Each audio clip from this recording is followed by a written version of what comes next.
എല്ലാവരും കൂടി വീട്ടിലുള്ള ദിവസമാണെങ്കിൽ നമുക്ക് എന്തെങ്കിലുമൊക്കെ ഉണ്ടാക്കി കഴിക്കാൻ നല്ല രസമായിരിക്കും. അപ്പോൾ നമ്മൾ 2 കിലോ മരച്ചീനി വാങ്ങി അടുപ്പത്താക്കിയിട്ടുണ്ട് കേട്ടോ. എല്ലാവരും ഉണ്ടെങ്കിൽ തിന്നുന്നതും തീരുന്നതൊന്നും അറിയത്തില്ല. അപ്പോൾ പിള്ളേരൊക്കെ കാവലാണ് കേട്ടോ. അത് കഴിഞ്ഞിട്ട് ഞാനാണെങ്കിൽ കരുവാടൊക്കെ എടുത്ത് വെച്ചിട്ടുണ്ട്. അത് കണ്ടത് കരിമിക്കുട്ടി ഓടി വന്നിട്ടുണ്ട്. എനിക്കും കഴിക്കാൻ തായോ എന്ന് പറഞ്ഞ് മരച്ചീനിയെല്ലാം വെന്ത് വന്നതും തലങ്ങും വിലങ്ങും മസാലയൊക്കെ തേച്ച് നമ്മളാണെങ്കിൽ കരുവാട് കൊണ്ട് വെച്ചിട്ടുണ്ട്.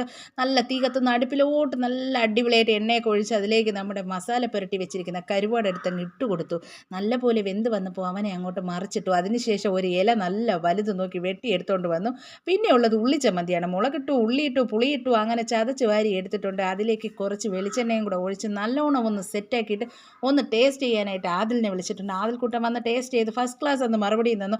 അതിന് ശേഷമാണ് കേട്ടോ നമ്മുടെ ഇലയിലോട്ട് അങ്ങോട്ട് വിളമ്പിയത്. എന്നിട്ട് ഇക്കാക്കുള്ളതൊരു പാത്രത്തിലോട്ട് അങ്ങോട്ട് മാറ്റി വെച്ചിട്ട് 4 സൈഡിനും കരുവാടൊക്കെ വെച്ച് നമ്മൾ അങ്ങോട്ട് ഓരോരുത്തരായിട്ട് ഓരോ പിടിവാരി കഴിക്കാൻ തുടങ്ങി. നമ്മുടെ അയിനുക്കുട്ടനെ മാത്രം നമ്മൾ മിസ് ചെയ്തു കേട്ടോ. ബാക്കി എല്ലാവരും ഉണ്ടായിരുന്നു ഇന്നിവിടെ. അങ്ങനെ നമ്മളെല്ലാവരും കൂടി സന്തോഷത്തോടുകൂടി ഇതെല്ലാം കഴിച്ചു. അപ്പോൾ ഇന്ന് ഇത്രയൊക്കെ ഉള്ളൂ. എല്ലാവർക്കും ഇഷ്ടപ്പെട്ടെങ്കിൽ ലൈക്ക് ചെയ്യുക. Bye bye.